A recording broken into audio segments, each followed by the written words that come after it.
불과 1년 사이에 많은 일들이 있었죠. 해외여행은 꿈같은 얘기가 되었습니다. 코로나 여파로 해외 관광객이 전년 대비 무려 97%나 줄었다 하고요. 여행업종은 말할 것도 없고 관련 보험 시장도 완전 작살이 났어요. 오늘은 외국에서 판매 중인 조금 특별한 여행보험을 안내드리려고 합니다. 여행보험이 뭐가 특별하냐고요? 이 보험을 들면 격리가 필요 없기 때문입니다. 코로나로 많은 분들이 힘든 시기입니다. 이제 백신 접종도 시작되었다고 하니 빨리 제자리 찾기를 기원하며 코로나 관련된 보험으로 방송 첫 시간 시작하겠습니다. 오늘 소개드릴 상품은 싱가포르의 여행자 보험입니다. 싱가포르는 그린레인이라는 협정을 통해서 몇몇 국가에 한해 중요한 사업 목적으로 방문하게 되면 격리를 면제해주고 있어요. 대신 싱가포르 정부에서 정해준 보험 상품을 가입해야 하는데 코로나19 관련 치료 비용으로 최소 3만 싱가포르 달러, 약 2,500만 원을 보장하는 지금 안내 드리는 이 보험이죠.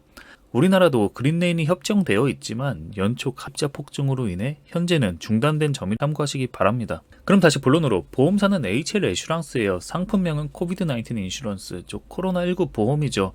보험사 HL 애슈랑스를 간단하게 소개하면 역사는 10년이 채 안 된 젊은 회사입니다. 말레이시아 대기업인 퐁롱 파이낸셜 그룹의 자회사고요. 두 나라는 아주 가깝죠. 판매는 창이 트래블 서비스라는 곳에서 합니다. 여행 관련 상품을 판매하는 곳이에요. 포켓파이나 심카드 이런 걸 판매하는데 이것 온라인 사이트를 통해 코로나19 보험을 가입할 수 있습니다. 창이는 지역 이름이고 싱가포르 공항 이름도 창이 국제공항이죠. 그럼 상품을 한번 보겠습니다. 플랜은 베이직, 스탠다드, 수페리어, 골드 이렇게 4가지로 구성이 되어 있고 보상 내용을 보면 우리나라 여행자 보험과 매우 비슷한데 이 상품은 싱가포르 방문 시 의무적으로 가입해야 하는 보험 상품일 뿐입니다. 현지에서 판매하고 있는 타 여행 상품과 비교했을 때 보장면에서 썩 좋지 않아요. 그러나 조금 특별한 상품인 만큼 특징 위주로 간단하게 살펴보고 일부 보장은 우리나라 상품과 비교도 해보겠습니다. 코로나 보험의 보험료는 체류기간이 5일까지는 의무보장만 들어가는 베이직 플랜이 21.84씩 약 18,500원부터 시작해서 보장이 추가되면 보험료가 당연히 올라갑니다. 그리고 플랜별 보험료는 남녀노소 동일합니다. 보장 내용을 보겠습니다. 코로나에 감염되어 입원하거나 격리가 필요한 경우에 병원비나 격리 비용이 발생할 텐데 플랜에 따라서 최소 3만승에서 최대 25만승까지를 보상합니다. 코로나에 걸리면 이 돈을 다 주겠다는 게 아니고 발생한 비용을 가입한 한도 내에서 보상한다는 뜻입니다. 다음은 수화물 및 휴대폰 손해입니다. 우리나라에선 휴대폰 손해라 불리고 있죠. 여행자 보험의 꽃입니다. 여행자 보험을 가입해 보신 분이라면 다 아실만한 보장이고 또 많이 찾으시는 보장이에요. 여행 중에 사고로 휴대폰이 파손되거나 도난당하거나 하면 보상을 해주잖아요. 우리나라에서 가장 흔한 사고라면 스마트폰 액정이 깨지거나 캐리어가 부서지는 이런 짜잘한 사고들이 대부분입니다. 코로나 보험은 하나의 물품을 500싱 한도로 보상합니다. 한국 돈 약 42만원 정도. 굉장하네요. 우리나라 보험은 기껏 20만원 한도인데, 그러나 코로나 보험의 치명적인 단점이 있습니다. 스마트폰이나 태블릿, 노트북은 보상하지 않는데요. 두 상품을 이렇게 비교해봤어요. 우리나라 상품은 자기부담금 10,000원도 있었네요. 해외여행이 조금 더 자유로운 시기가 언젠가는 올 텐데 그때도 제가 방송을 하고 있다면 부족한 한도 늘리는 팁 알려드리도록 하겠습니다. 다음은 현금과 문서 손해보장 간단히 보고 넘어갈게요. 코로나 보험은 여권 분실은 물론 신분증이나 현금 사고 비용도 보상이 되는데 신선합니다. 여권, 신분증명 서류를 발급받는 과정에서 발생하는 여행비나 숙박비까지 보상한다는 거죠. 우리나라 상품은 현금 도난 시 보상해주는 상품은 없고 여권은 분실 시 재발급 비용이나 여행 증명서 발급 비용을 보상하긴 하는데 발급 비용 자체가 얼마 되지 않습니다. 막상 필요한 건 발급받기 위한 교통비나 사진 촬영비, 대사관이 먼 경우에 숙박까지 필요한 경우가 있어요. 이런 간접 비용은 보상하지 않는다는 거죠. 하지만 싱가포르가 이런 걸 보상하는 이유는 땅덩이가 좁은 거니까 가능하다고 봅니다. 코로나 보험이 좋긴 한데 외국인이 사고를 증명하기 위해서는 좀 번잡스럽고 불편할 것 같아요. 결론은 여권은 알아서 잘 챙기자. 다음은 수화물 지연 손해입니다. 우리나라에서 항공기 및 수화물 지연 비용이라는 보상 항목이지만 여행 불편 보상으로 더 많이 불리고 있어요. 큰 캐리어나 짐은 기내로 들고 갈 수 없기 때문에 위탁 수화물로 맡기는데 수화물이 가끔 엉뚱한 비행기를 탄다거나 분실되는 경우가 생깁니다. 이런 경우에 짐을 다시 받는 데까지 시간이 걸리겠죠. 저 같은 경우에는 모든 짐을 다 맡겨버리기 때문에 계절이 정반대인 나라거나 일교차가 큰 나라를 방문한다면 낭패를 볼 수도 있을 겁니다. 이런 경우에 내 수화물이 6시간 안에 돌아오지 못한다면 보험을 통해서 혜택을 받을 수 있습니다. 보상 방법은 조금 차이가 있어요. 싱가포르 보험은 돈으로 보상하는 게 특이하네요. 6시간마다 백신 약 85,000원이고요. 우리나라 상품은 6시간 후 구입한 생필품, 화장품, 의복 구입 비용을 영수증으로 증빙하여 보상하는데 각각의 장단점이 있겠죠. 다음은 여행 축소 보상입니다. 간단하게 설명드릴게요. 여행 중에 불가피한 사유로 여행 기간이 단축된 경우에 빨리 귀국해야 되는 걸 말하겠죠.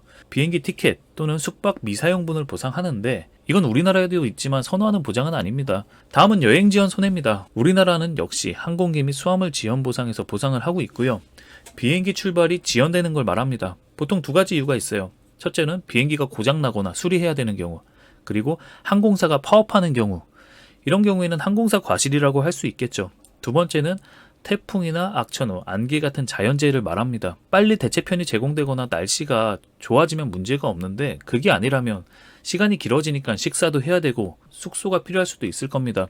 어쨌든 비용이 발생하겠죠. 코로나 상품은 반드시 싱가포르에서 해외로 나가는 경우에만 해당합니다. 비행기가 6시간 이상 지연돼야 하고요. 시간마다 백신을 지급합니다. 우리나라는 4시간 이상만 지연돼도 보상이 가능해져요. 시간적으로 유리하고요. 돈으로 주진 않지만 식사비나 필요한 경우 숙박비까지 보상을 합니다. 저도 2년 전에 해외에서 돌아오는 날 태풍으로 공항이 폐쇄된 적이 있는데 예정 시간보다 약 12시간 지나서 출발했어요. 비행기가 못 뜨니까 사람도 엄청 많았고요. 저는 보험으로 가까운 호텔에서 하루 더 묵고 룸서비스로 음식도 시켜 먹고 보상을 받은 사례가 있습니다. 은근히 보상이 많이 나가는 항목이기도 하고 이 보장을 찾으시는 분들도 점점 많아지고 있죠. 항공기 초과 예약 손해입니다. 우리나라 상품은 조금 전 안내드린 항공기 및 수화물 지원 보상에서 보상을 하고요. 비행기를 예약만 하고 탑승하지 않는 경우가 종종 있어요. 자기들도 피해를 최소화해야 되니까 초과 예약을 받고 있는데 예를 들어 정원 300명인 비행기를 취소할 인원을 고려해서 10명, 20명 더 예약을 받는 거죠. 그런데 취소자가 없다. 누군가는 못하는 상황이 생길 겁니다. 내가 못한다면 정말 빡치겠죠. 그래서 오버부킹이 예상된다면 공항에 빨리 가야 하는 거죠. 아무튼 비행기를 못하면 대체편을 빨리 제공받아야 할 텐데 인기 노선이 아니라면 다음 비행기가 언제 올지도 몰라요. 많이 늦어질 수도 있겠죠. 이런 경우에는 보상을 보험에서 받을 수 있는데 코로나 보험은 6시간 단위로 역시나 백신을 지급하고 우리나라 상품은 4시간 이후 식사비, 숙박비, 교통비를 지급합니다. 대부분 설명은 드렸고 나머지 부분 간단하게 드리겠습니다. 먼저 유해 송환 비용이에요. 싱가포르 내에서 코로나로 사망하게 됐을 때 사망한 시신을 고국으로 이송하는 비용을 지원받을 수 있고 플랜에 따라서 상해로 입원하거나 사망, 후유장애 시 보험금을 지급합니다. 상해는 다치는 사고를 얘기하는 거죠. 국내에서도 보통 상해 사망, 후유장애는 1억 정도를 가입합니다. 네, 여기까지입니다. 정말 오랜만에 여행자 보험을 다룬 것 같습니다. 이 상품을 안내드린 이유는 코로나를 보상한다는 특이한 점과 해외에서 판매하는 해외 여행자 보험은 이렇다. 이런 걸 안내드리고 싶었어요. 코로나19 보험은 신체 사고 중에 상해라고 불리는 다치는 사고만을 보상합니다. 질병을 보상하지 않아요. 사실 질병 사고의 비중이 더 크거든요. 복통이나 설사, 알러지, 식중독, 기침 이런 사고들이죠. 질병을 뺀 이유는 간단합니다. 보험료를 단일화하기 위해서 이렇게 만든 거예요. 조금 전에도 말씀드렸지만 남녀노소 보험료가 다 똑같죠. 이걸 단일요일이라고 하는데 이 부분에 대해서도 언급할 기회가 있을 겁니다. 제가 만약에 싱가포르를 가야 한다면 저는 가장 저렴한 베이직을 가입하고 부족한 플랜은 우리나라 해외여행보험을 가입하고 갈 것 같아요. 네, 오늘은 여기까지 하겠습니다. 유익한 시간이 되셨길 바라고 세계의 다른 나라 특이한 보험들 안내 드리도록 하겠습니다. 감사합니다.